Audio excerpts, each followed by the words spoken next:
Assalamu alaikum, ehvan vatandaşlar. Ayratynam YouTube kanalymyň agdalary tagamany tördüňizde. Agronçylykmy.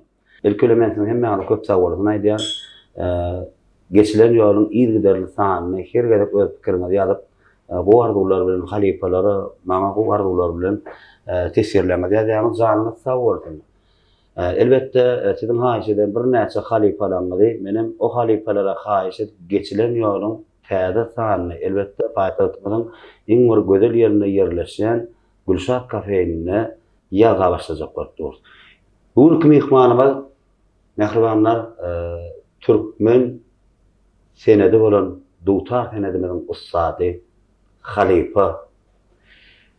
Türkmenistanyň halk artisti, halkara magtumly bayrağynyň eýesi Halifamyz bir näçe ustad aýdymçylaryň halifasy muallimy Akmurat Çary. Halifajan, gepleşikde hoş geldik.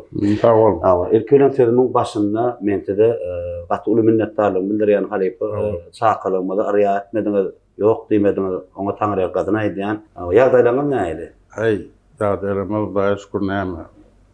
Şuň ýalyk bir gowy zamanada ýaşaýar.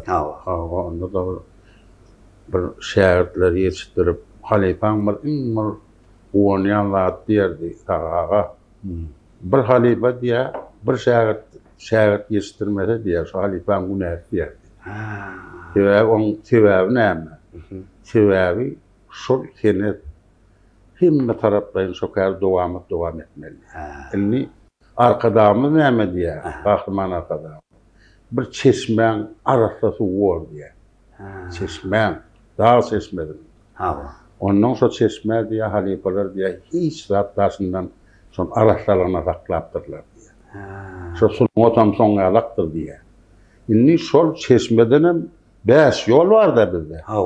Şu 5 yolun diye halifalar diye öğü geleceğini alıp diye şu yollarım saklanıptır diye. İnni men sizden niye halifa şahit yolunu ası verenine men sizden niye şu çeşmeden gelen halifaların şu suwun niýede arasda taklap. Sizem şonu dowam etdirseňiz, soňçyny medde halifa şäherlik ýol nasip berjek diýdi. Men şoň sözüni budamam ýatlaýar. Arkadam. Hawa. Ol medeniyet diýilen zat halky näme bilen tanap bolar? Halky medeniyeti bilen. Men özüm 60 ýyl halka hizmet edýär. Şunuň üçin. Hawa. 60 ýyl başladym. Hawa. Şu 60 ýylyň içinde bir dowry maýdanyna bir Hytaý görmedim. Galan ýurdu gördüm. Hawa. Şeýle taparlarda boldy. Nehip bolsa ona göre. Nehip bolsa. Şonda diýip bolýan adam şol bir sunwatyň bilen çykýan da eline dutar alyp. Hawa. Dutar alyp çykýan, ak telpep, barmyzy bolan. Hawa ýygyňda da şu sıkışaydığında ýygyňda bir bede watan goýýarlar, türkmeniň halyny. Indi şoňa halifalar sözsüz surat diýär. Indi käbir ýagda diýerler de, bey, şo ýurtlarda çaldyň şoňa düşýärmi diýerler de. O millet oňa halifalar şoň söýlep bolmaz diýerdi. Ýa türkmen dutar alyp çykýardy. Ors balalay kalyp çykýardy. Dogrymy? Hawa. Şoň ýalak şu sunwatyň beýikligi hem şonda. Onuň diýe türk milletin näme tanady biler diýe. Milleti diňe milletini tanady biler diýe. Onam daşary ýurda gideňde şoratlara göz ýetirýän eken. Men käň geldim da daşary ýurtda. Arap ýurtlar men ony agda oturjak. Indi şoň ýalak medeniyete hormat goýarda gahryman arkada ýerlerde. Ve on ýatdan basan bolmaýar. Ýokman. Ve ýene de bir zat diýe. Medeniyet işgalaryny, ona maglaryny diýe. Aýdyň. Siz diýe arkadaşym. Her baranda diýen sözi. Siz diýe men halkymy, men muraşyn halk bolsun, nebit boldum, hemmetini diýe şu sunwatyň bilen begenlerim diýe. Garan işler gider diýe. Ve sunwatyň beýikligi hem şonda. Onun gelliwäsi näme diýe? Bu türkmeniň goşa täzi bar diýe. Indi diňle, şo ýerde terere bolýar. Biri magtym boly, biri goşa tar. Şol goşa oturata zahan garytar. Şöhräti äleme ýaylan tutarym. Ondan men altağa Kim goşa Howa altağa bilen 70-nji ýyl mukamsaryna düşdüm. Aha. Indi şu ýerde bir zat bar. Aha. Şu Uspensky diýilen adam ol döwran nemeti ulun merwatyoka dağarman ýan tazy diýen. Bilýär. Doğru. Soyurda diye Türkmen usulun watun diye dünya ýayratyp bolaýsa diye. Gözüňe ne gelýän şonda. Öyle? Ha. Şunniýa nähilýär şun diye hiç bir milletin kemmiň nimet bir şeýle bir owadan bir on şereden çykýan owagyň tetdiýär. Halipa gaty dogry bellek geçsem şutaýda men hormatly arkadagy gahryman terdarymyza çäkse minnetdarlygym bildirýän ähli senetgar ýoldaşlarymyň hadisgarlarynyň adyna näme Halipanyň adynyň gowardylar etdim. Hakykatdan medeniyet hadisgarlary aýratyn bir her çykyşynda bellek geçýärdi. Aslında da Halipa geçilen ýolum men şu gepleşigine hem düşünýärdim. Hormatly arkadagymy Halipa şagirdlik ýoluny ýoly goýdy, ul mektebe goýdy. Şoňa esasdan menem şu Halipalaň eden işlerini ýaşlanmaz bilsin, ýaş şagirdler bilsin diýip şu maksat bilen edýän Halipa zat. Şoň üçin edip arkadagy gahryman terdarymyň zanlary tawrdan Allah zan mundan beýlägem tutumly işler elmydama rawaşlara beslendir. Indi Halipa, mümkin bolsa gysgazyk bir nirde dogullugy sunwatan äýlek geldiňe bir maşgalaňyz barada gysgazyk bir kelam bellek geçýärmiz. Men 1947-nji ýylyň 19 aprelinde Bäherden etranyň Aktepe owasynda doguldy. Ondan näme biziň döwürmizde doguldy. Näme Irakda o döwürlerde bir oňçyklary diňe Bäherden bolardy birinji mektep. Şeýlemi? Hawa birinji 7 ýyllyk mektep diýip giderdi. Bu okan ýerlerde. Ondan şeýip şonu gutaryp ondan men bir awalym bar. Şol bäri Owatlar festival boldy. Şonu bärden hem merkezden dinlemäge baradylar Owatlar şondan ondan. Şo hemme ordan saýlap alýarlar da. Hukuk kazandım. Şeydim 60-njy bu çüýçe geldim atary owadyň. Şöyle. O dutara geldim. Men o dutara ilk başlasam men döwüns klasa başladım. Aha. Sebäbi men ataşgagam bardy fahir. Ol ömrüni şo döwürlerde hasapçy bolanna. Şeýle. Ýöne şonu Mehmet Muradow ýatan dutar bardy. Mehmet Agamda. Aha. Mehmet Muradow diýen adam şu owadyň usullary saran ekeniz. Şonu Halipalar plan saran Mehmet Muradow öwrendim diýip bilýän eken namyllaga taga. O şoň ýaly adamlar eken şol senetkarlar hem saran eken şowa. Şonu ýatýanlar. Ondan men bir gada şonu demedip Owatlar näme bir senedem ýokda. O şeýdi şondan gada ilki elmal şoňa şo sebäp boldy da. Kim astı urukturdu şol sağlattınız. O sağlattymyň bolýan Owatlaryň bir ýyly bu oglan bolan bir ýaş adam bolan näme aýza dutar birden näme däme. Bir näme däme ýa diýilýär da. Şonu da gada Oğrun kadar şu Mehmet Murat Usman ýaşan dutarmaga sebäp boldy da. Şu dutaryň sesi, şu dutaryň owadanlygy. O ataşgagan paýram çalardy. Çalýarmy? Şoň eline sered boldy. Kada ýöne mat bizde bolýarmy? Şu çağany bir öwresine diýip getirýärler. Ýa oň ýaly bolmady men. O da näme Allah tarapyn bir berilmeli rahattır da o da. O näme diýär dutarda senedin hazaklan baýnamazyn diýim ýa. Senedin özüm adamyn tapmalyýar da. O şoň ýaly boldandan gada men o az bir urukdyňyz. Urubamna geldik. Gelemden soň ýöne ilkiler aýdym aýdardym men. Şeýlemi? Şol aýdym döwredemde de men wagsy bir bolan ýagdaýa aýdym. Aýdym. Näme çeşmeler döredemde. Aýdýar da. Ýazgy ýyllar döredemde lälem. Özüm aýdýan. Özüm aýtdy ýa. Ondan men etjäme derdi. Sebäbi şol halifeler hem ilk uğradanına, oraya sağdanına uğradanına hem sağri, hem hengini bile uğradıydı. Hava. Neme diyerdi halife, men halifam hallı varsa diyerdi. Sakağa. Hava. Yani men bahseden tesemme falan diyerdi. Tesemme soğan. Tesmeme soğan. O yerde ne mi oluyor insan? O yerde sağdanına uğradanına iki kutusu oluyor da. Seversen yanıma hiç sapalım yanımı sağını bilmeden olmuyor da. Öyle mi? Çok tafavut vardır. Birim sağlarına vardır, birim başkoğun sağlarına vardır. Ayratayım mı? O ayratayımdır. Sever hem adam oturduğunda da sever son suyun ben anımızlar getireyim. Halife ben satacağımda 66. yıl sataştım. Fevral ayı. Sonra 11 yıl yanına oldum. Ondan sonra bir gözüm verdi şey. Sonra maydı vereyim. Halife ne bir sözüm var bilen böyle. Bana bir nece şoförava geldik de. Ne ustayda senin bir geceden bir yazıptırıp ben o kap vereyim.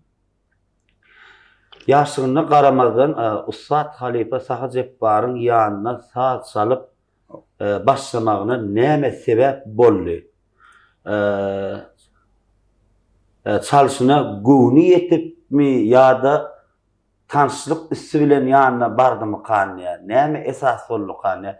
Dinleyiciden biri Kahraman Ağa deyip biri yazıp duradın. Yazıp duruyor men tanamam. Öyle. Ben kıysas cevap vereyim.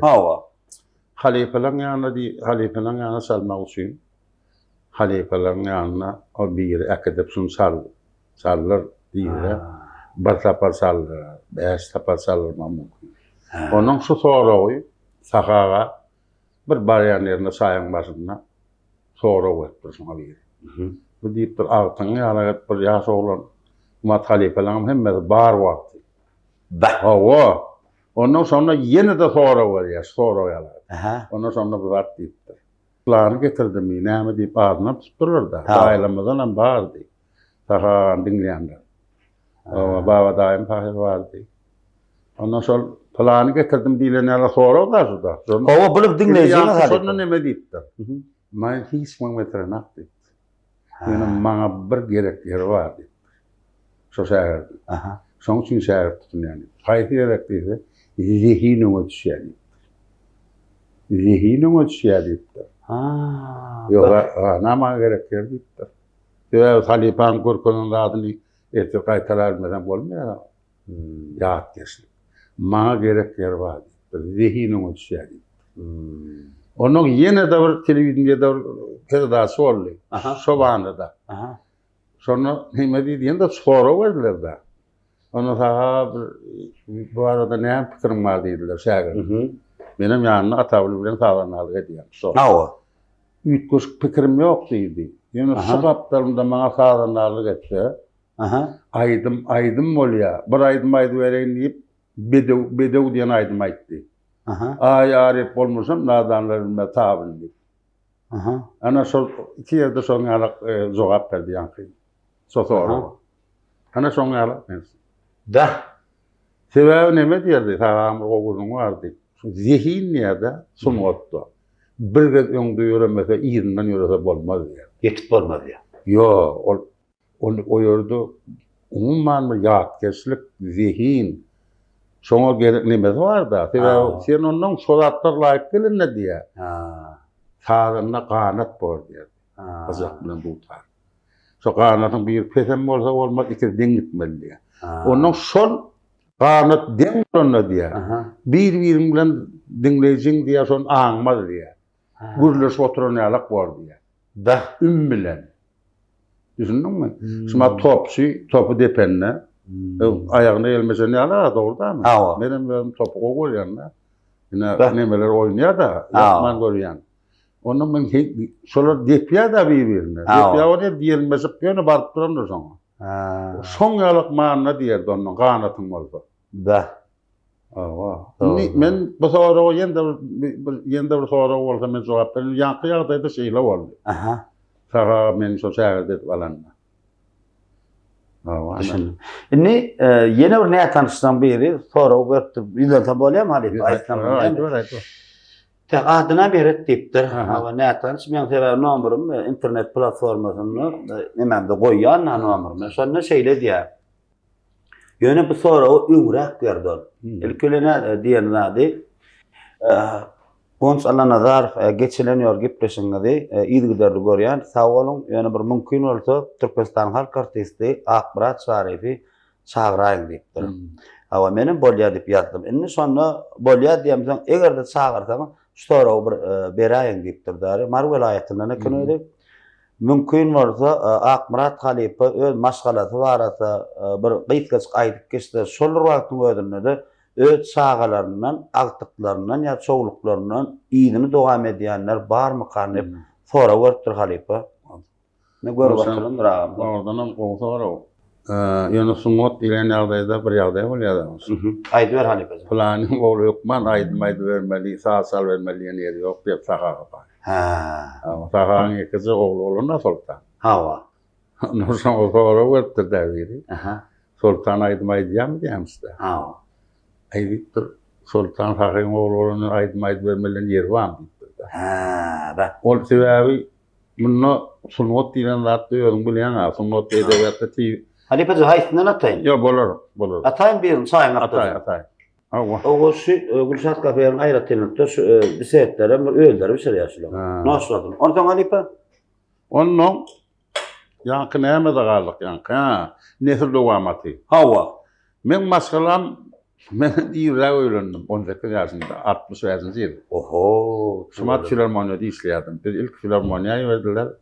Ondan men bärde bir konkurs boldy 66-njy ýyl. Ondan men fevral aýy şo konkursdan geçdim. Şo konkursdan men aýdyn Ýamyn Nurweli, Ay Mehmet Aşyr, Saparoğlu Ýanyly, Oral Wegnýar, Akbarat Şary. 5 tane bolup geçdi. Geçdiniz bäs. Sonra da tağa oturdy, Sara oturdy, Ataoğlu kamerada. Kene wa taliplere matnaşdy. Ýöne men nehibem çekendirdi. Ondan sonra men Rahat Silviýetinde şonda başladım. Fevral aýy. 66-njy ýyl. Inni şo hal bir ýende bir sora berdim da be tağa bilen näme satyp şol nähil boldy kadydym. Men gysgaç aýdym.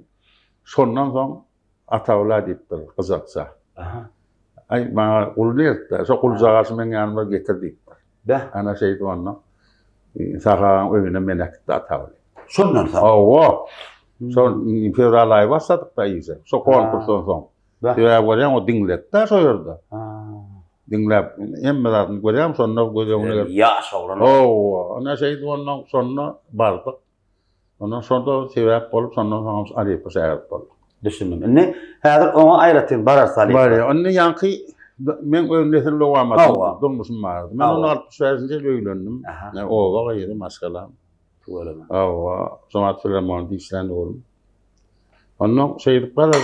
Birine näme adam öňürge bar, iş olmuş ýerim bar. Ulja ýerim, iňilim 69-njy ýylda otur. Ondan Hakamnat Sar diýip telewizionda salýan, şo Hakamnat taklar. Hakamnat bolup tanýarmy? Hakamnat Sar diýip. O da konservatoriýany okurdy. Şumat ýaşlara näme bolýar, muzykany boldy. Näme ýanna kıraatlykyň gaýryna bolýar. Şonda. Umuman onun beýleki oğlumam konservatoriýany oturup Samrat, o 74-nji ýylda bolan. Inni bir körüp hemem howa ýollaryna oturdy. Şumatol aeroportda şol ulham bolýardy. Şoňa ay artyklarym näme olsan. Onda bir sanaýmada bolmady diýýär. Sanny bilen bolsa. 16 tane artyk bar. Soğuklukamy? Soğukluk 7 tane var. Ölemi. O ne deyip boldy. Urkunluğun nesiydi? Ondan indi men näme artyklarym öýerdim de. O ýyllaram çykany bar. Artyklar öýerdik. Onu durmuş gowy. Sanny. O arkadan näme? Ana medeniýet şäherçesinde bedenine ay zaý berip daýap bilen. Genece bilen. Ay hatly bilen näme soýardy. Ölemi. Ýaşap ýok bilen seçdik, öýerdik. Ýurtletdik, zaýletdik, okatdyk. Bilen onu ömür ýeke ýyp bolan ýylusur dostlar ýekendi adam atmy. Şeýdip bilen ýekerimden Ben bilmedim şeydi. Ben bir ayarlığım var. Öğünden olayım. Var olay. Tuğlama, can tavır. O da ne son yalak. Ezem bağırım. Kakam İrak giden hemen 33 yaşında. Ha. Fronttan geldi. Ben tekrar ederken kakam dinledim aydan. Ben yetimler olsun. Özüm görmeli oldum. Ondan ayarlı olmam 40. yıl 5 yaşındayken. Ben tekrar ettim. So boğultuyurken Aktepe'de. So sonradan diye ezem parayı hiç yer çalınmayan geldiğinde kadar demek ayarlıktı da 33 yaşında. Ezem parayla şumatlar kakama 15. yılda olun. Ezemem 17. yılda. Ezemem 30 yaşlarında kendileri var. Kakam 3 yaşta farklı var. Şeyler ondan olsam özümü bir durmuşda bir zahmet çeksen işin ondur deyip bir tetir var da şahirin bir tetiri. Zahmet adamın terbiyeliydi. Doğru mu? Ola. Nesil olamatında da sonlayalım. Müslümançılıkta sorularına şu anırdı. Kimlerden İlyan'ın mağandan sonra da. Şu anırdan gelsin hem zahmet seyiyor. İyile bunu yarayan.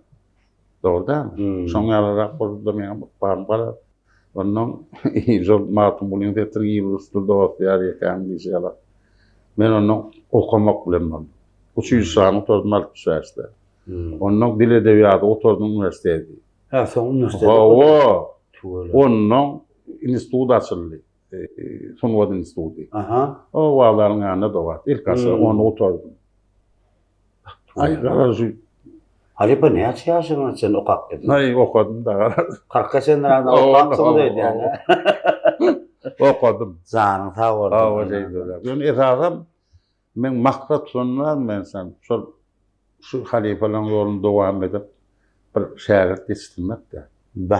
Ben begin yani. Şuna şehirde ben bu sol halkat değil. Sol bölümde var. Ben onun atlan ayda oturacaklar. O şehirde mühim ve bilen. O şeydi onun. Diyordu, sahamır kol diyen gurrun var mı? Şu tutar görüyorum diyelim ha. Bunu ne gelem. Doğru tutar şu. Doğrular. O. Son kapından bek yapsın. Bekler tutun derdi. Şu pirli da şeyle tutandı bilir diye. Ve şulamen çalacak ol derdi. İnni dinle. Men bir devler dip raydım vardır. Meyil sana aydar onu. Ben olaydım, ben öldüm. Klibim etber. Meyil koçma, bağcı dostuma. Ağır, nefip borsa gep. Men bulatlar neme de, sen bulatlar men aydayanladım. Saha Fahir Halifan bir zat deydi bir sefer. Benim şey diyenli doğru dördüm. Görenlerim vardı gururlarım diyelim. Benim şey diyenli yara. Benim şey diyenli yara. Ben onun şey durak. Onun yeni de bir zat diyerdim bana gururlarına sorar. Ben Halifa'm atavlı. Yasa Halifa'm çağırağa. Çağırdı esemedim. Doktor zonlarındaydım. Yani sahada terbiyeletti. Onlar hem taraflarına bağış kokmak. Bağış diyenler o manna var. Bağış sahada. Doğru değil mi? Ondan sonra dedi, bir zat dedi. Sonra tutar dedi. Sonra dedi, pirlattır, hürmet ettim neydi. Bir de şeyi diyetti. Şeyi dua ediyor, şeyi çalıyor. Senin şimdi öğrenip netice çıkarırım der diyorlar. Şehret netice çıkarmalı. Arkada amın değil şeyler. Netice çıkarmalı. Doğru mu? Doğru. O devam etmeli. Onu diyor Ahman Kağam. Senin sonra seçmen hukukalı devam edin diye. Ana bana şu gerek. Öyle mi değil yani? İnni şu dutarda yine de buradaydı onu koruğun geçiyor.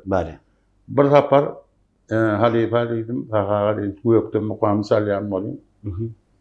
Şu neyme mantığı var, neyme akıllı değil, neyme cevap verelim.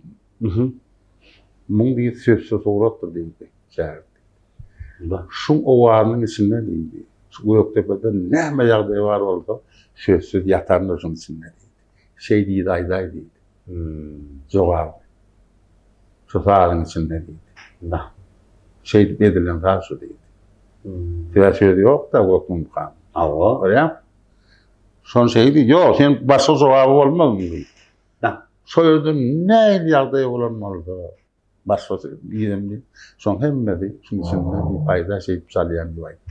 düşündüm. Ha. Halipa jana tawadan. Ne halipa bir gepleşmenin açık bir içinde bir şeyler bir gayet düzgünü var.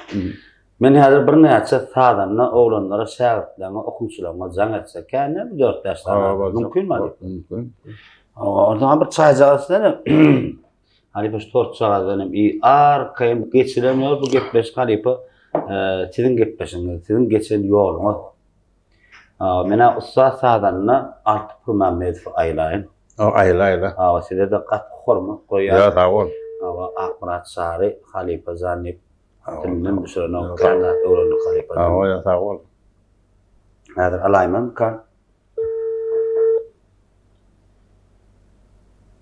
Alo. Artık purman Assalamu alaykum ağam. Waalaikum assalam. Wons. Gowy. Hawa ýaşy ağam zanyňyz sagmy? Şükür da. Artaga bir gurlaşmaly mümkinçiligimiz barmy? Kimin? Aýt wons. Men şuwat geçiden ýorum täze hanny. Bizim Ussat Halipamy Türkmenistanyň halk artisti Akmarat Sarif bilen täze hanny ýaz edip otur.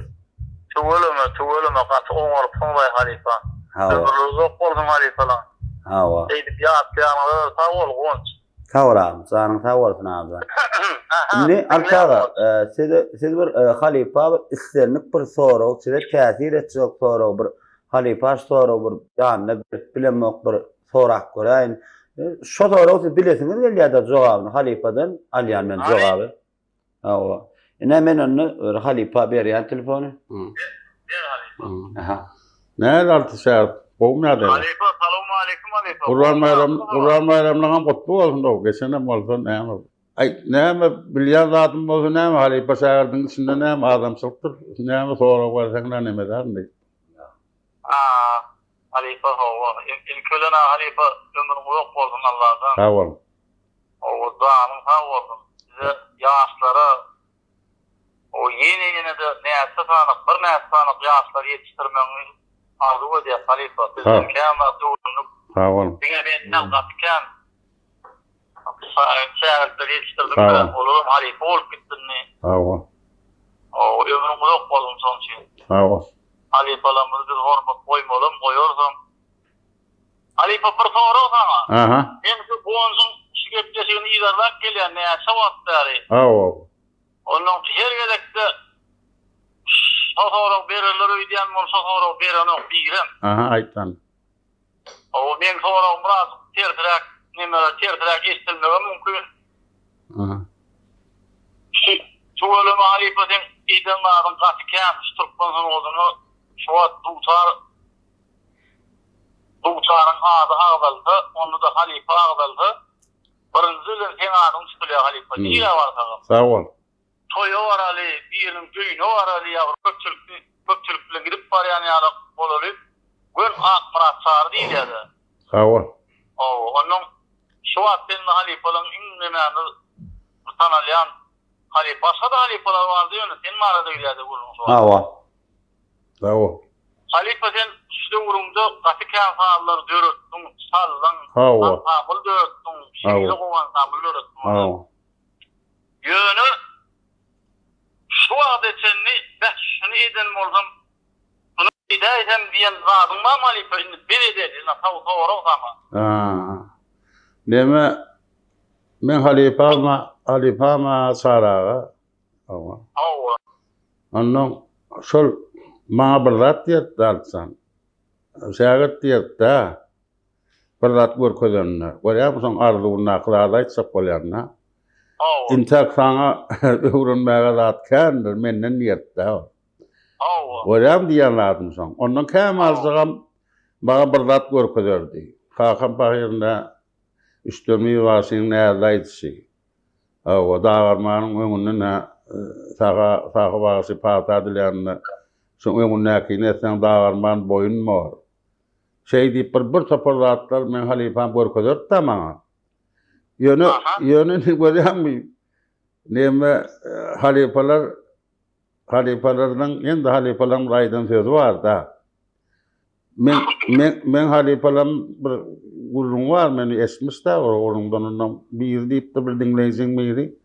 Ýene de bir etsem goýsam mamy Sena hemme onu Mullağa payra deyipdir bir dinleyicin mi? Sena Mullağazan hemme sağlar salıp bir hedili diyarsın. Sen bir solatlardan bir nemedip neme diye bir öğrenmeli mesele bir galyan manna sonra vardır da. Bilmeyen zatın yoktur deyipdir da. Ondan sonra bir zat deyipdir. Men şunu atavlan estim şu atavlı halipam gurun merdi. Ondan o deyipdir, ilim deyipdir, şuma adam deyipdir diyank dinleyicesine. Bir deyipdir delsalatı öğreneyen son deyipdir. Salanna. Men halipama mağa korkularında şey diyet da. Hakan paylaşıyorum şey diyet deyip.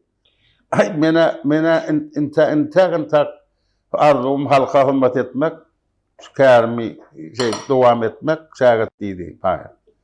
Ondan bunu benim arzum ne men näme doğrusu bir şagat yok. Men sen siyilyan sen bir anardan gelýän ulluhan esemetden gelýän dewamat sen. Men halipam dewamaty. Sonuçta men mudam hormat koyan sen ansambl alıp barsın. Benim halipam bayır 76. yılın 30. mayında dünyadan aytdı Sarağa. Sonra o zaman bilýän men bellediler ansambla. Benim borçunu var alıp gittim. Yani halipalarım barra oldu be. Sen ay şu halipam yolunu kendimet men devam edýän diýdiler da şu halipalar. Kendimet halipalar hem benim. Sonra biz özümüz senden uğranacak bu. Yo, indi dinle. Indi dinle. Men diýjek bolan adam menim şu halipalam sözyalyk men sen şumat alıp gitşiňden hemme taraplayın şu dewap ansamblyň öz bir ýolu bar da, on hasaby.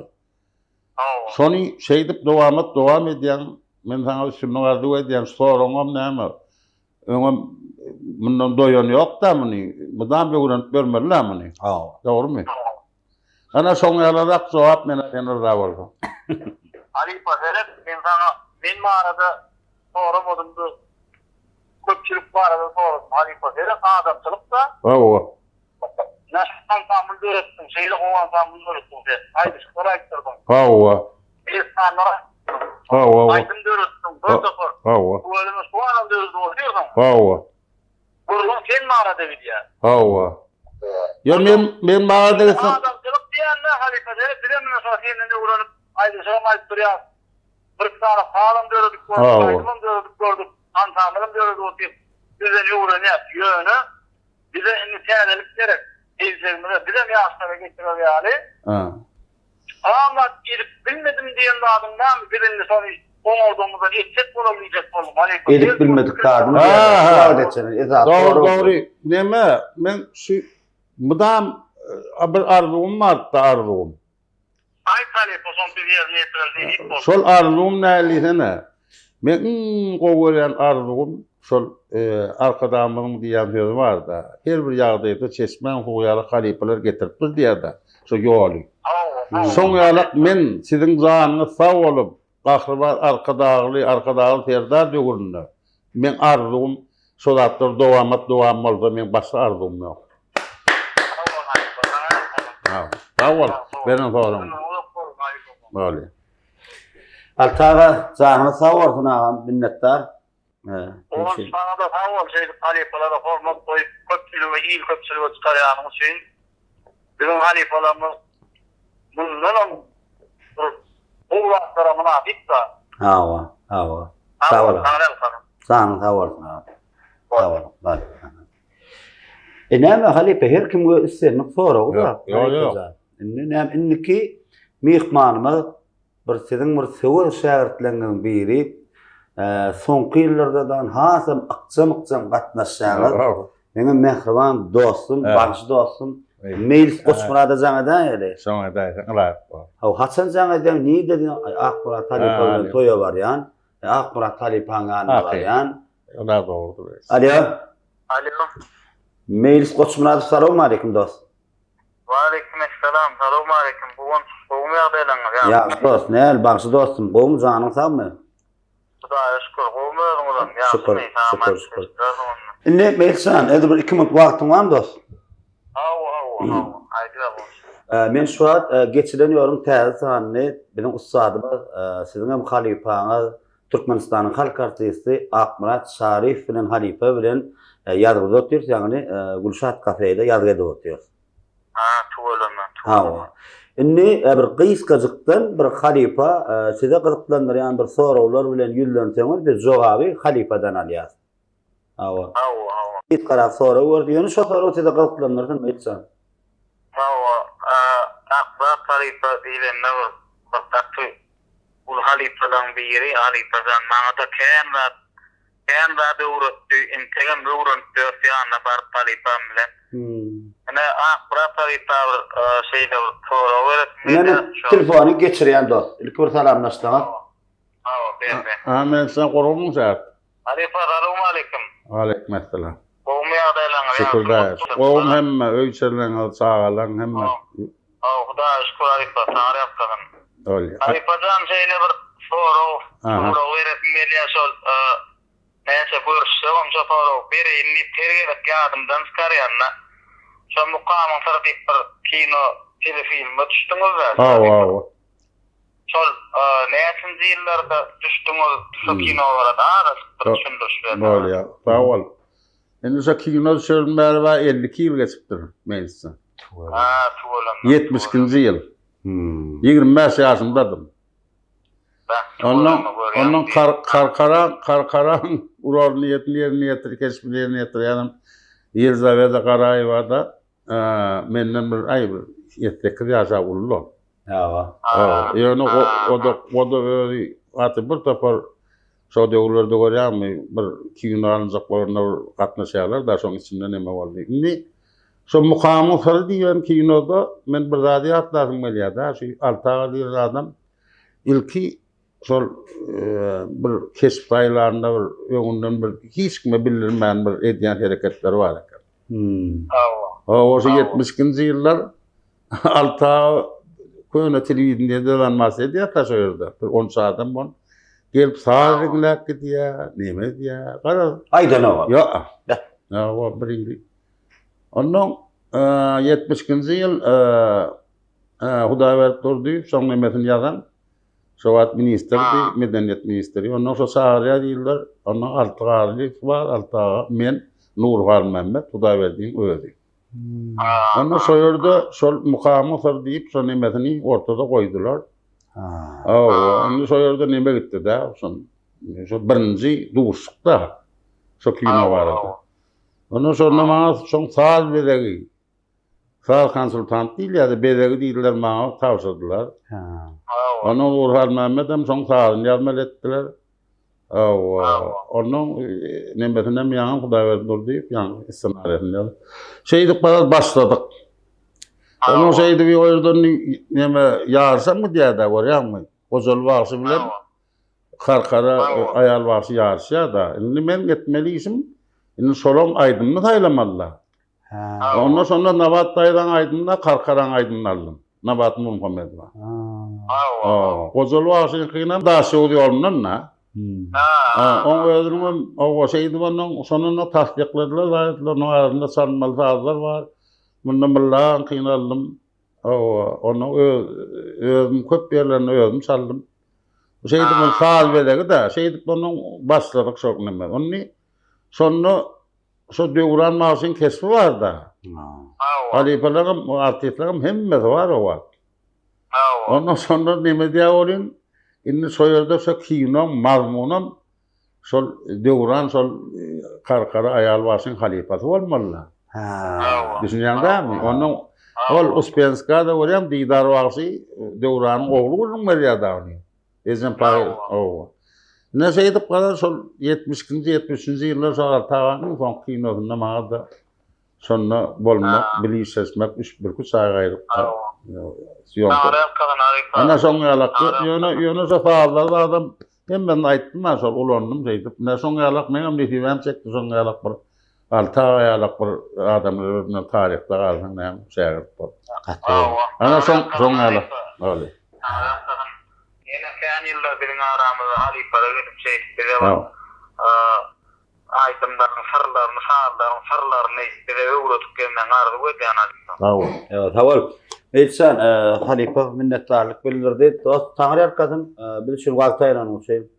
Öyle senden bir işin üstünü vardı ödeyem. Sağ ol. Ödeyem işinize. Sana yaptım. Sağ ol. Sağ olun. Vale, sağ ol. Näme halipe her kim özüniň senini gızyplandyr, ýani soraglar berýärler. Men var ya näme üçin şu mehmanlara zaňa deýin, ýani häzir men berjek soragym bularam, bersene men beş gelmetin, ondan soň aýratyn men gızyplanjak soraglar bar. Bolýar. Inniki mehmanymyz Bagyş agamyz Şadurdy Baýjek. Alaýman kan Şadurdy aga. Ala. Sade olan. Alo. Şadurda, assalamu alaikum. Qowmy adaylam. Şadurda, bir minut guruluşmagyny wagtyňyz barmy? Men Gonç Allah Nazar alyp barjy, Rüştaroğlu.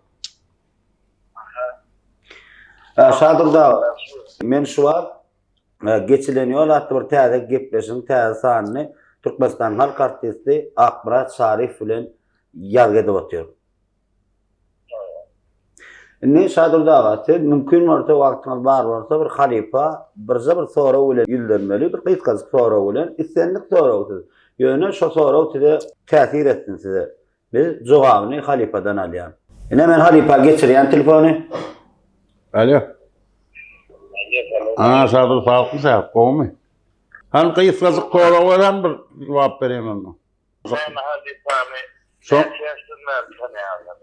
Mene varsyn men aýdyn, 5-nji klasdan başlap tanýan. Ýaşda söýdüm. Ýolmadan bir.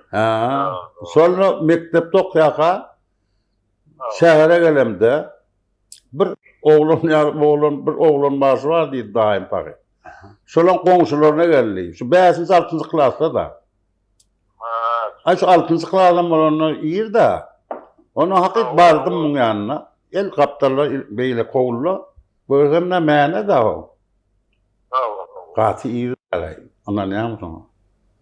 Ay şu neme aydamda men sana 60-njy ýylda sataşdym diýsem bolýardy. 60, 59, 60-njy ýyllar. Şondan mären bala birek kim aýymyzdan bir aý tapawdymyz bardy oglanmyz. Haýsy ýoly aýymy? Men uly diýenim. Men halipamar tuňundan kuzdyna bapyr, Olur ekeni. Olur. Menden bir aý ýarym aý tapawdy var diýdim mä şo. Ondan şeydip ne son ýaly gaty ýerde urdan 5-6-njy klasdan bäri bir-birimizi tanýar. Soňa manyň hem özüm bilýän soňky döwürlerde de birek bilen näme toýda bolsun, ýagda bolsun. Kataşyp bir halka hizmet edip şeýip geldik de. Aýdan men berýän peňe. Şadurda taňry erkasyna minnetda gepleşigimizde telefon arkaly gatnaşan üçin men gaty minnetdarlygymy bildirýän. Bolýar, sağ olun. Gutbaryn bayramdan. Bale. Indiki şagirdleriňiň biri Sadoğlan Kergen Aýdogdyýew. Alo,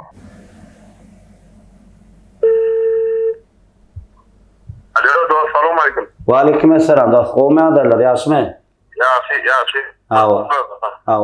Hazaga bir guruluşmany wagtyňyz barmy kimin? Bizim Ustad Garipamy Türkmenistanyň halk artisti Akbarat Şarif bilen geçilen ýoluň täze sanyny ýargyda otýarys. Sağ ol. Halipadan emri yokun. Sağ ol. Sağ ol. İşinizi tündük kavrayarsın. Sağ ol Kervancan. Inni bir mümkin bolsa bir halipa bir gysgazyk bir isleýän soragy halipadan biletiňiz gelýän soraglary berseňiz biz jogaby halipadan alýas. Ne telefonum geçirýän halipa. Bolýar. Şerwa sağlykmy şäher? Şükürler ya. Halipadan salamu aleykum. Bayramlarım kutlu Hudaýa şükür. Allah sağlaman soğuýandam hemme. Bolýar, mudam Allah kuwat. Halipa. Men gılıklandyrýan soru ilkinji dörejülüňiz. Ilki birinji näçinji ýyllarda? Näçe başlady? Şonu gılıklandyrýan. Bolýar, sağ ol Kervancan. O dörejlik diýenler birinciden halife görmeliler, saha ayarlar, atablı ayarlar, çara ayarlar, purla ayarlar. Men solara şayat boldum ömrümde 60-njy ýyldan bäri gidip oturdum da. Ýanan bilýän pırlagan 62-nji ýyly gördüm paýry. Pen gaskan eken. Ata bilen madym baýadan ataqlan bar, ata otulmur. Onu ýekese saat sal berdi şol. Ýarında çykana. 62-nji ýyl. Sahaga 66-njy ýyl sataşdym. Ata bilen men öz halipam bilen 60-njy ýyl ilk ýagyň bitdirä dedi. Okýadym 3-nji sırda. 3 sanjak alym bitdi sonra. Bir çäre goýokdymy mukamy. Ondan ýene de bir sara bardy. Senem geldi. Sonra çara bilen halife bilen sataşdyk. Ondan şeýdip bar halife men ýa-ni soraňa jogap berjek bolýan. Mudamam men sen görýän atlandanam arda da senem näme men nima gowdar men gördüm da. Inni dinle. Dinle. Kerwan bir ýagdaý bolýasa. Halifadan tälim öwrünün magsy her mejlisde beýan eder sazulenge. Dogrymy? Inni dinle. Şubat şol adamlar, şol dörejilik diýen ýagdaýda her bir zadyň gereklerini almalylar. Gereklerini almak üçin ýolunda şu beýik halifalar bolmaly. Dogrymy? Kampaniýalarym ağzynda şumat Nurhan Mehmet diýilse Wöl Muhot, Wöl Ahmet, Aşyk Kuly hemme ýatanlar diýen. Şeýle halifalar. Inni ýa-ni men sen kysgasyk jogap beren dörejiligim ondan sondan başlady. Men ilkinji o zara sana geçirdim meherliğini. Yo sen meni arza edýän şäherdim bolansaň geçirýän onu. Ondan dinle. Onam özüme de 80 ýaşap barýama çaldylar şunda var. Dinlenni. Ondan şunu men sen şäherdim bilen näme arkadaşymyň önamdar bir işini işläp ören adamlar da dogrudan. Demirlok bolsun akman arkadaşymyň arkadaşly serdarymyň sebäbi bir şu döwürde şol her bir ýagdaýda nesil dowamaty diýip görýänmi bir ýaş adamlara şeýler bu terbiýe ýagdaýynda hemme tarap ýagdaýynda hemme zatlary bir ynanýa da işleri.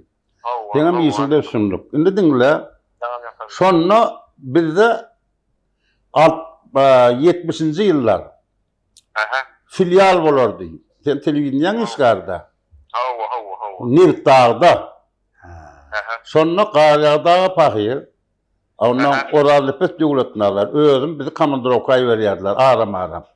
Nirtag telewizionda çykşedy bermeli. Bilen basynda da bolýar, saýdýar. Ondan sonra şol ýerde bir ýyl bir näme dörejilik işi bir bon wagty bolmaýar da. Şeýle. Sebäbi görýärmi? Şo setirem alaklarına şahide da gelip ýörkade gelýär. Dogrymy? Ondan şol durnalarda diýär saparöre, o tagtyra ýonuna gelip ýörkam diýär. 80-nji ýyl durnuş barýawan şoňuşgyny ýazdym diýerdi. Ýokardym, durnuş barýar diýär. O saparöre şeý diýdi paýry. Men soň ýerinden almadym, gazetede çykdy şol söz. Indi son meherliğini aydayanlar meherliğini. Men aralım. Indi sonra soyurdu döröt şol. Sonra bir ýyl bir hemme yerini görýän bir her yerinin bir ýollarynyň bir tagamy bolýar da. Şo perdelerde bir aňýasyň şo soyurlarynyň perde. Görýän bir ýyl bir näme biziň nämämizde bir ýarym perde diýip bir zat bar da. Şo ýarym perdeler duýulýar da. Ondan men sözüm jemläň. Şeýdip şu birinji döreden salym. Onam şu wagtlar çara halifa görüli, sahyz bar, umat kamisalar bolupda. Şolar dinläp aldylar. Ondan birinji döreden aýdym, mende aýdyn dağ erenleri, gelýäsiň sözüne. Ay ondan sesme alham ondan ýygy gidiber da olar. Düşündüm halifa. Onu dinle. Şol diýjek bilen sözüň ahyrynda ýöne şu ýerde sahagan bir diýen gürrüň bar. Konserde baramyzda gyzakçy diýdi. Ay bana şu kulliyat da, şu kul zağasam biri peydalanıp dedi kamazık burayı diye on biri var. Bizim hem yardımda ölçmeyen zatlar ulanıver ya diye de. Oraya şahirdine vereceğim bana. Ay tamam. Senem dörödüyen zatlarını dinleyenlerin. Solatlarda so tesirler duyuyan. Sana da iyisinde durmuşunda dörözüründe üstünü arzu ediyen. Anlarsam Nalipa. Düşündüm Nalipa. Nedik bolu gelecekte bilem. Bu şunu yalbır sonra olur yüze çıkanla. İnsanlar bir aydan sonra yankıyalıqrak oluptur. Halifa'nın ilkinci dörözürgülenip aydardı illere de o şahitleri oğlanlar o nedik bolu gelecekte tonşuk. Sağ ol. Halipa ömrünüz yok oldu. Tamam işte içinde bütünlük ağırayıp emme anladım. Sağ ol Kervancan. Sağ ol da. Tanrı yarkasın. Oldu. Bayramlardan mutlu olsun. Emme kutlu olsun Allah'tan. Sağ ol. Emme kutlu olsun. Yine kıyımlardır Allah'ın. Hiçbir anlaşma. Şeydi. Görüşmek. Öyle. Harife görüyor musun ne? Ne yaptım ya? Kovu sonra verdi. Oğlum kovu cevap verdin. Şu cevabın aslında da pata da verdin. Ben pata verdim da. Mehrliğine. Görüyor musun? Harife zaten. Mehrliğini sana veriyorsun dedim ben. Men şu sadık aşık. Men şu gitmesin alıp barısı dökümünü. Men bir neçe verecek sonra oğlum. Bana da kıyıt kazıktan cevap verseniz Harife. Bana da bir topar mihmanlar yazdılar. Şimdi soru şeyle Halife. Soru şeyle Türkmenistan'ın halk artisti Pervan Hamidov yazdır. Men Gonç deydi şu nas toydurak toyaladan var deydi. Son için soru beray deydi. Gayalar diyen aydımның görüşünü aydıp beraydı diye. Böyle ya. Aydı vereyim. Gayalar neme? Daha var arada Tahağa da halifamam atavlam aydım ettiler de geldiversin tözüne. Ondan benim bir inni olayam her bir zat təhdir ediyordu. İzin bağır ömrünü o vatlar yağlıkta olsa dağda sığırlardılar. Benim onun dağdurlarının deneyalık dağı. So keyiklen, çeşmelen, gayalan, yaşlım sözde geçti. So yani o vatlar ovadan gidilir de dağlar. O Torongulu, Sıvaksı, Uluvaksı, ay ileride dağlar var da. Sarlok yani çeşmelen bir nime diyen onun. Sonra ma yetari şu dağlar vardı men 6 tane aydım ettim. İnsan. Ben aydayım. Çeşmeler. Ondan seyle gelsem bu dağlara. Dağlara var. Dağ zerenleri. Sınarım. Ne bayalar. 6 aydım. 6 ay. Hemmedem gelversin tövbe. Hemmedem gelver. Şimdi safa 2 tane aydım etti. Yok. O 2 tane aydım. Bir mekanın ağlar gelversin. Bir dağlar. Şimdi atavli 1 aydım etti. Kâkilik. Hemmedi 9 aydım oldu mu? Son 6'dı menki. İnni buna göreyim estradada da aydiyalar. Çeşmelere maydiya. Men oğlunu rağla oturacaklar. İlki yankı aydiyan estradaydı o aydiyanlara maydi. Şuma da maydık böyleler. Ondan sonra alarak yankı sen diyanların sorun neme de. Gayalar var arada. Gayalar var arada. Ondan Pervan Halipalan adı çokkal. Halipalan bir değildi. Bu gelversi bilen adıydı. Halifan biri. Ay ağlayacak gayrada yapayım. Gayrada ne? Ondan bu dedi geldi bilen gayr dağlar oturdum. Onların dağsına yazayım aydın malmat dedi. Buna gelverse ayttım da gel gaga dedim. Ay bor susun görürseydi. Onun ertesi gayalar deyip bir koşu getireydi tabi.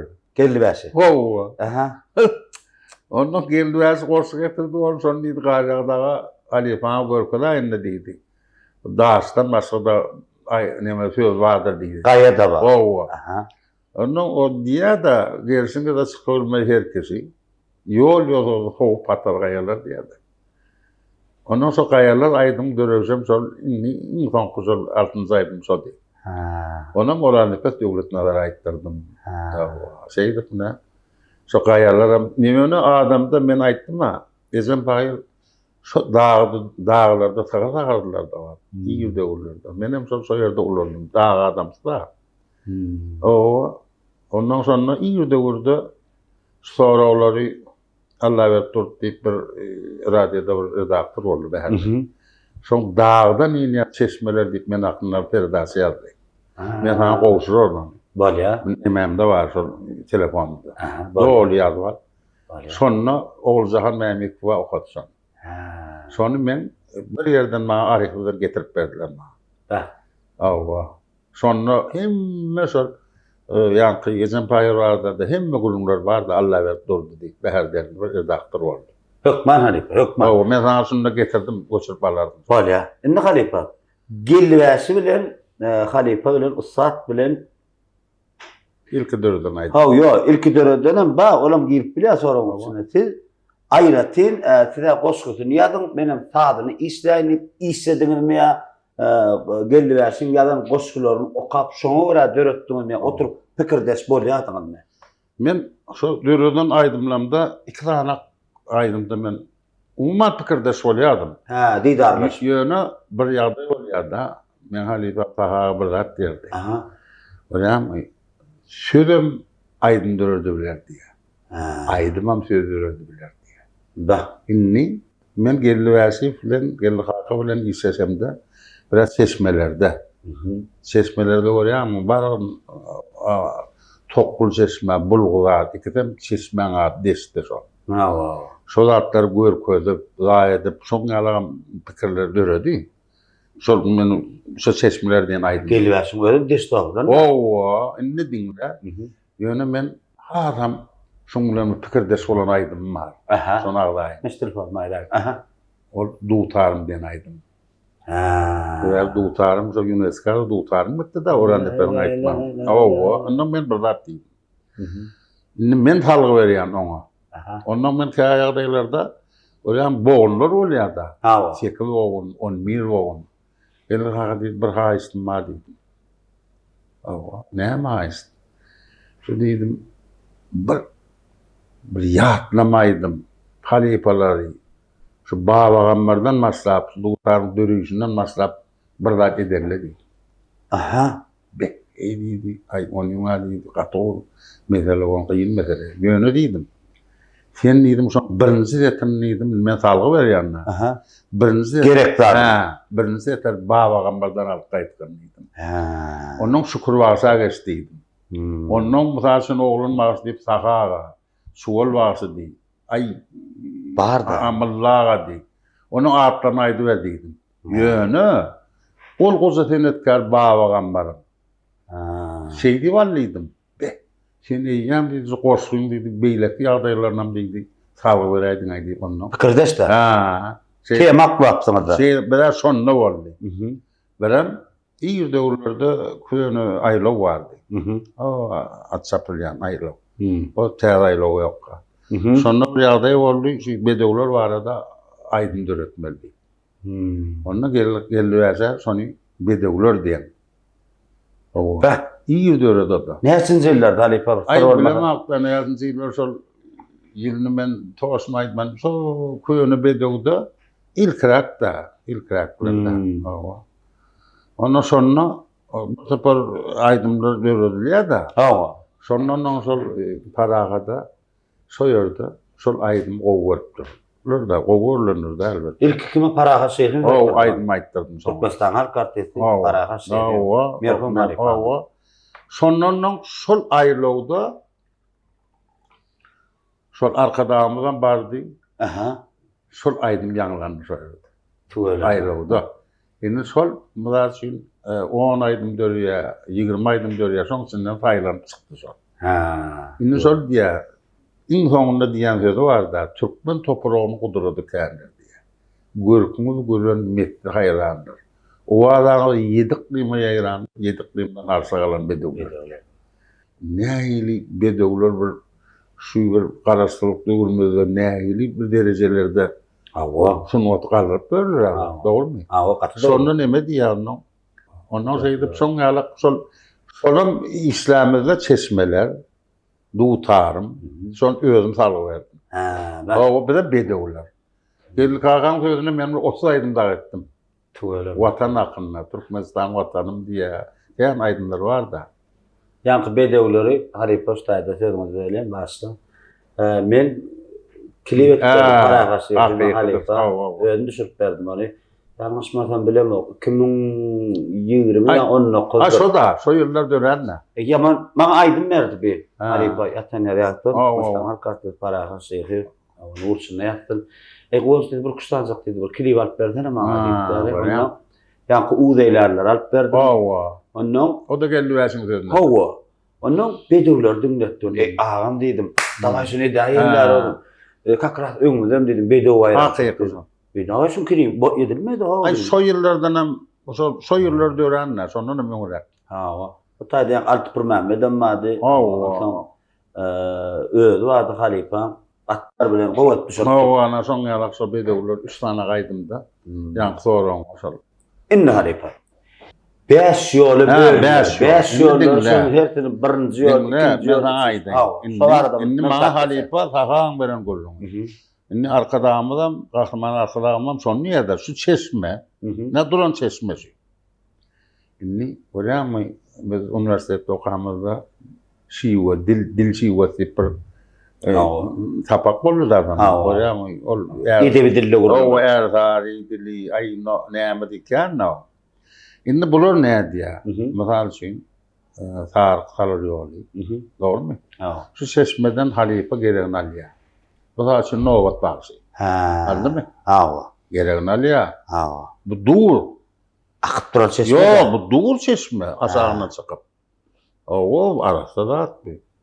Geregini alybermeli. Ýok, alýar çalarja şundan. Özüne. Alýar da ýol ýaşýar. Indi şu sağ çalınanlarda şu yolun, şu halkın dilinin, süygözünün, tähdidinin tagamını berýär, şol özü işleýär şol. Halifa. Indi aldım biri. Indi Maryol. Maryol gitdi. Allyk. Aldım. Indi aňarda ol nemäň ol bar da. Taşawuz ýol. Taşawuz ýoly. Azada çokdur ýolum bar, onda Tartyra ýoluna da öwrüşiň ol diýerler. O saga. O ýöne şu ýerden özelinden aýyr. Nazar bagan ýollu şu ýerde. Nazar bagan ýoly. Dogrymy? Nazar baga diýen adama çuwal bagsam şähert bolup barýar-da. Şeýlemi? Çuwal bagsy kakadan barýar. Indi bizim bu töwereklemizde, insan töwereklemizde tirme ýol diýilýär. Tirme ýoly desam ýokda. Onu desam barýar, on markymlaga barýar. Kakadan barýar, on ýanky nazar bagan ýanyna baranda 9-10 tane desam barda.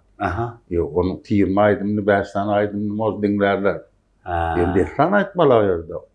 O desam daşawuz ýolunda ilki bir saat ýöňünden Razmilkaden ýalak çetin nimet bagşy taýinlanýar. Ondan salwy-salwy. Sen sora başyna.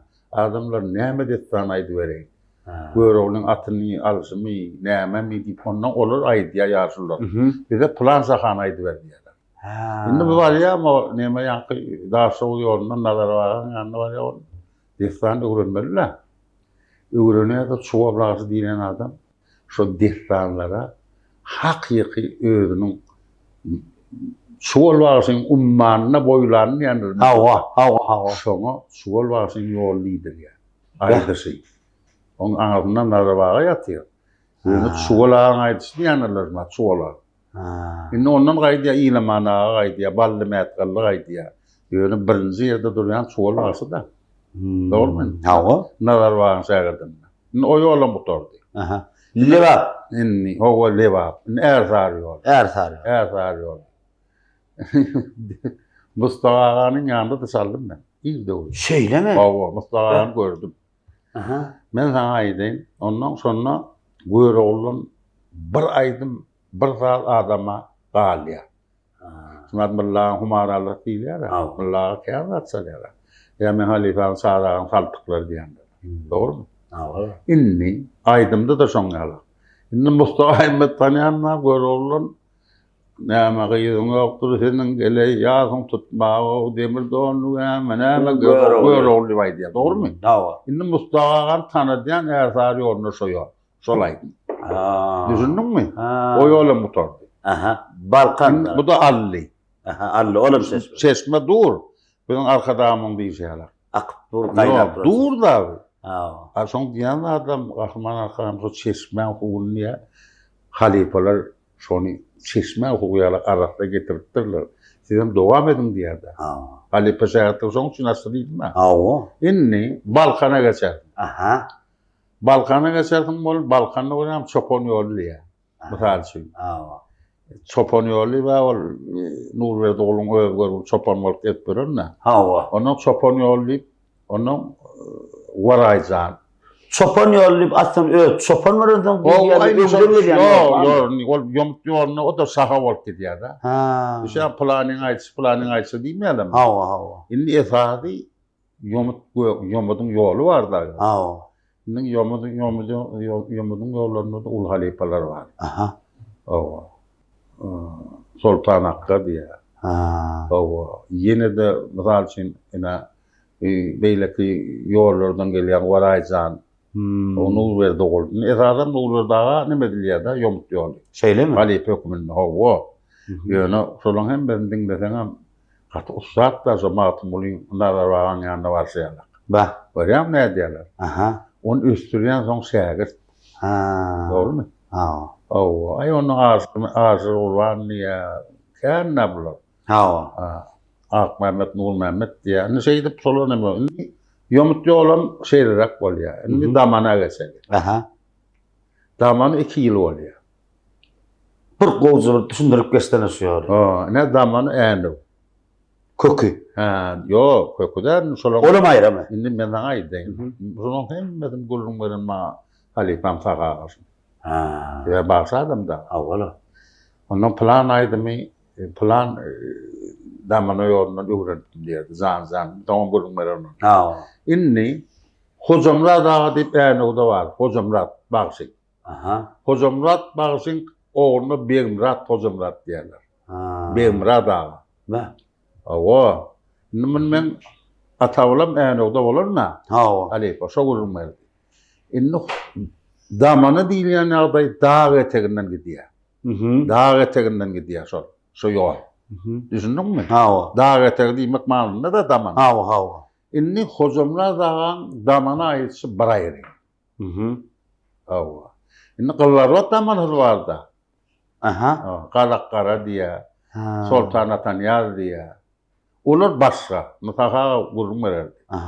İnni ol neyme oranın bir karazayı diyenler. Sonra Arzulum diyorlar. Arzulum. Arzulum'a çıktım yolu kıvırlı. O neyme yolu? İnni dinle. Damanı yolu Kıllarvat damanı. O da. Sahaga şu Arzulum'u zani soğurluğunu şu Kalakkara dağın görüp ayıttım diyelim. Var ya? Ana son yalak yollar. Yonu son hemmezem. Arkadağımın ayıttım abi diyen yer var. Şu bir çeşme şu. Ondan şu dil şivası oluyor ya. Sonra her kim gelen alıp şunu halifelik derecesine üstüren şolar. Ahal yolu. Ahal yolu. Ahal yolu da gelen. Ahal yolu değil yanında. O nemeden aydı. Sarı başlamaydı. Sarı başlamaydı. Yani sarı başlam. İlki neme getiren Han Mehmet kızaksı da. Han Mehmet kızaksı. Ahal yoluna kızak getiren. Han Mehmet kızakçının oğulları vardı. Sana oğlu. Biri doktor, biri üniversitede muallim. Ben ikisini gördüm. Sonradan eşittim. Han Mehmet kızakçı Gerker. Gerker. İnni sol göreyim Anılıya'dan bir onsu egrana oluyor da dağın Anılıya'da. Gerker hem son eteğinde. İnni kolarda göreyim 4 kişilik kızak var. İnni son egrağında son 3 kişi geçirip son kıyadetine müyit götüp son hem göreyim ben ayıttım hali. Ustalar hem sağlarında hem usta olayan kendinde. Duydun mu? Mehmet Murat Usta'nın efendi utardı. Şey ama. Şimdi şey diye Rabbi şu kızağı Han Mehmet Kazaksı son hemmeden ýitgo diýär-de 3 girse geçeriýär, kädetilmen memediýä, ýüzüne de o bağlın hamın nemediýä. Olsam şoň durkuny şol edýär. Han Mehmet Kazaksı. Bah. Şeydip onu ahale getiren Han Mehmet Kazaksı diýip aýdýarlar. Ol Han Mehmet Kazaksı Harry Başyň Kazaksydy bolar. Ondan soň turlaga mı ýerine çyp ber. Kakadyny turlary. Turlaga geçse onu Han Mehmet Kazaksı diýip turlýar. Neme Harry Başy diýär. Aýş turlum ýetipdirlerini. Turl salberdin ýanynda diýär. 15 ýaşynda. Bah. Turlaga Kakadyny Kazaksydy bolýar. Turlaga. Turlaga hem Kazaksı hem Bulgarsy. Ýöne Harry Başyň Kazaksydy bolar. Turlaga Han Mehmet Kazaksydy. Düşün. Ana men eşden gatnam. Ünni halipa men eşdişime görä, ki bir 3 tane ustadyň ýanynda galapyn salan. Hawa. Ustad halipamyz Sakyjyp baryň ýanyna, Oradel Ilyasyň ýanyna mene garaň. Hawa. Inni şular üçtüniň mene galapyn satdyň halipa. Maňa berilen sonra uradylar sonra. Salym. Hawa. Şular ilkinci çalanyda Saky halipa, dogry dälmi? Ya ondan başga halipalar. İlkinci men dewabi 66-njy ýylyň şo ansamblyň 65-de işläp berdim da. Hawa ýön Sakaň ýanyna salym hawa ýöne. Birinji.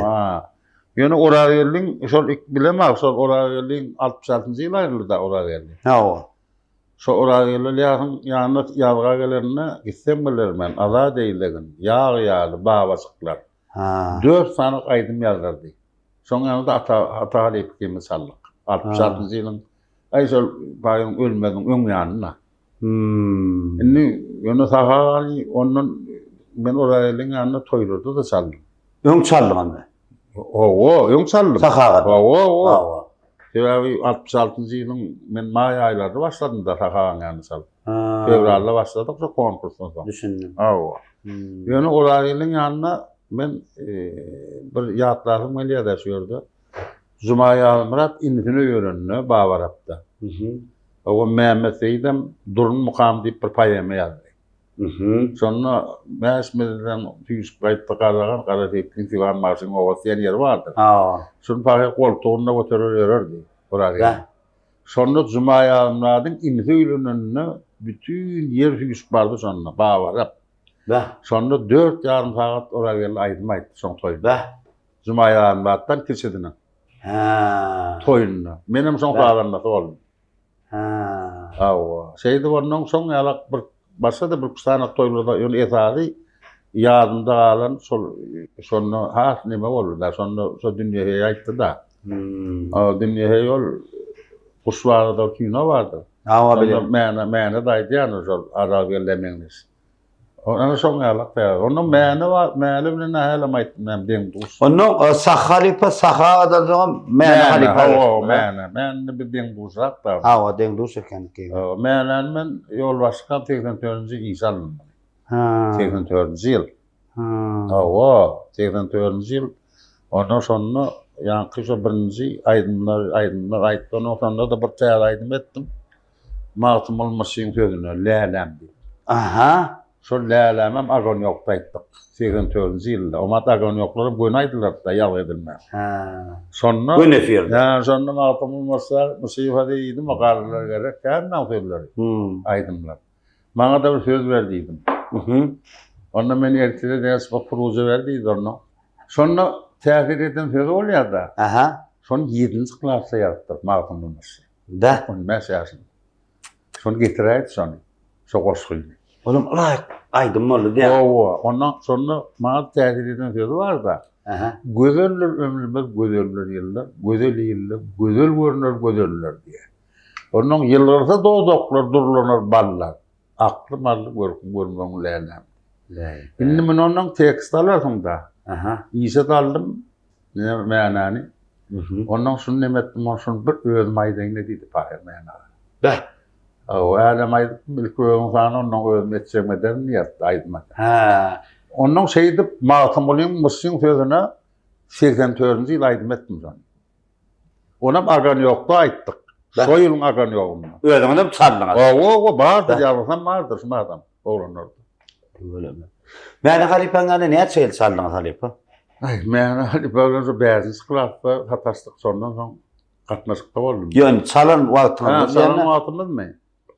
Ay, nemede ben 66-njy ýyl ýöne onun halipaňa ne geçýäňiz? Yo, onun mäne onu duşamda ondan bunu duşamda salardım ýöne. Şol esasy şu 65-njy ýyl da başladyk da.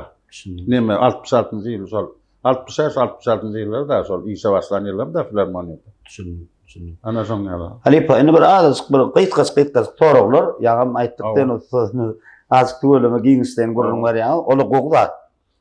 Indi şeýle sorag, gelecekde Türkmen halky Akmurat Saryny kimde görmeli? Ýaş şähertlerine.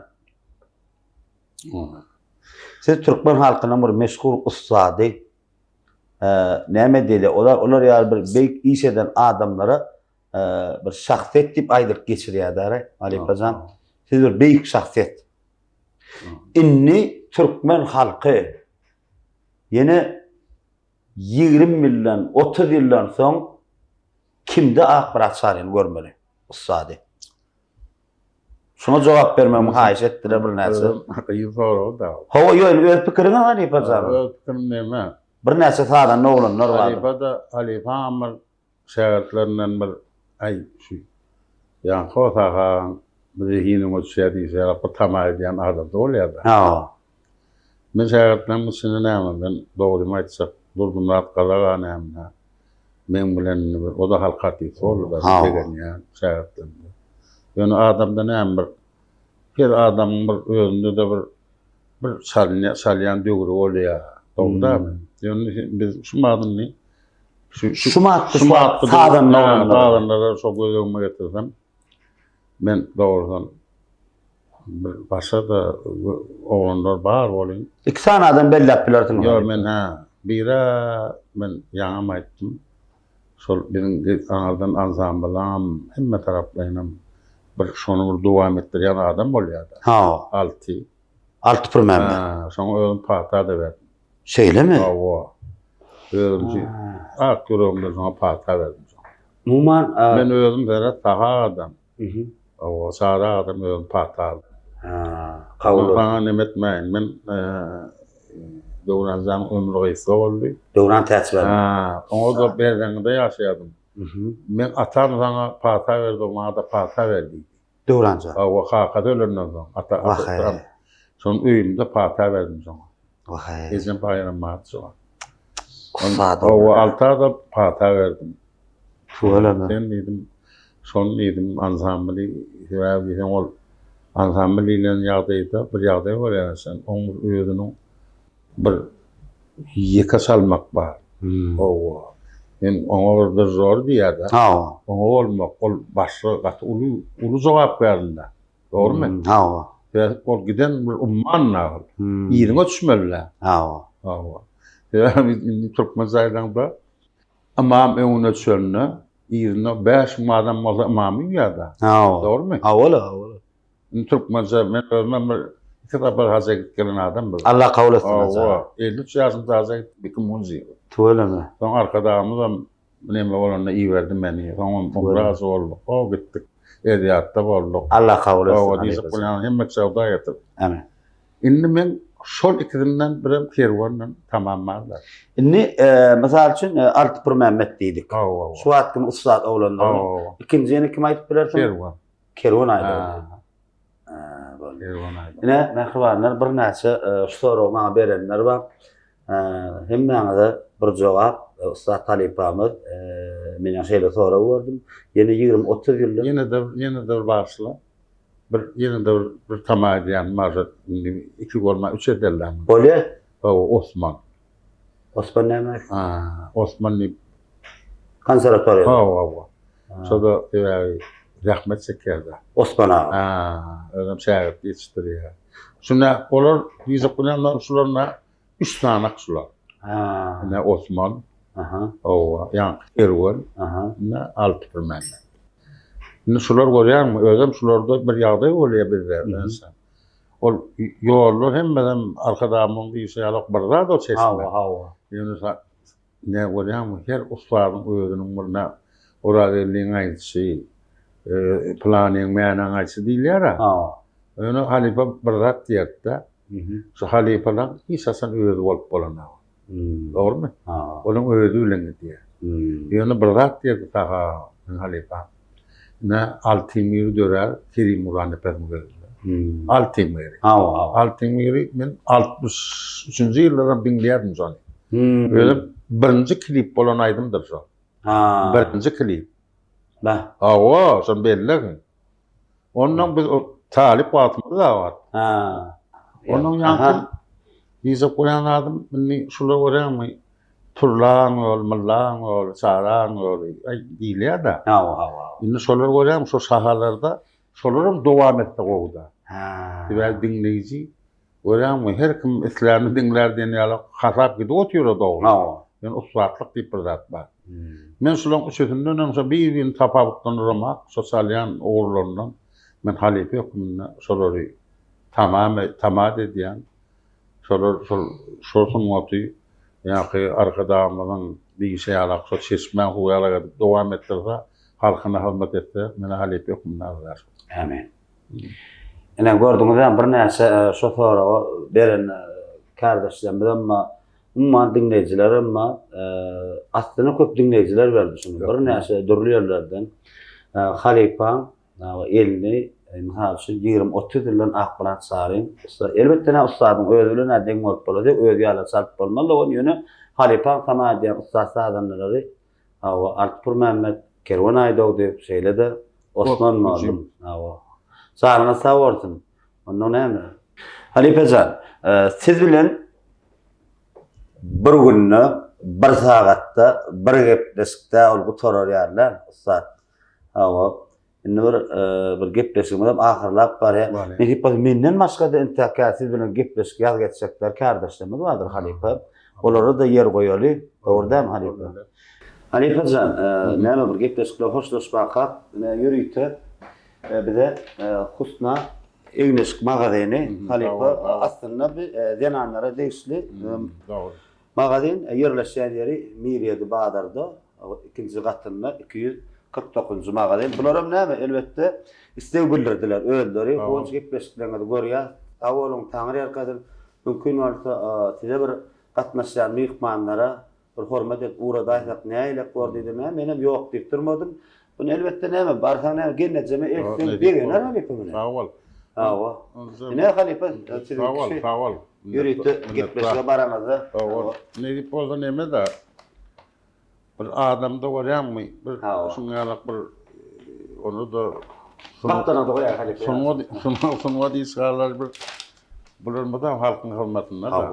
Ondan täherse şuňalak zada da begenip gepratdy derler. Soň sawal şol aňardan iýerenleň hem iýisinde durmuşyny hemmelerinde üstüne gardy edýän. Öldür hormat edýär halife. So hormatyny menem halife hükümine minnetdarlyk bildirir. Sawal. Halife gepleşigimizde onda bir istendik bir aýdasyn gelýänler. Aýdasyn gelýänlerdi. Köýnesi bolmadyň diýip täzesi bolmady. Ol aýdylan söz. Ol halifelere beýdip hormat goýmak. Şeýle näme aýtdym da şol arkadamyň diýenlerde bar da men arada edýän ýerde şu halife şähertlik ýoluna süren. Şeýle ol adamlary ýatlaman özü şol sunnaty hormat goýmak diýip düşünýär. Sen hem şol atlary ýatlap oturýarsyň. Men halife hükümde sana taňary gatnaýdýan. Sebäbi halkyň ýüregine gady sen iýle hödürleseň şo da sen durmuşyňda mene en bagtly ulan bir ýerim kaýnatyp badar. Eýsem näme? Doğru etmeli. Soň şuňa bu zatdan näme aňarsyny özüň bilýän bir şoňa mene halife hükümine bahman arkadamyň men halifam diýen.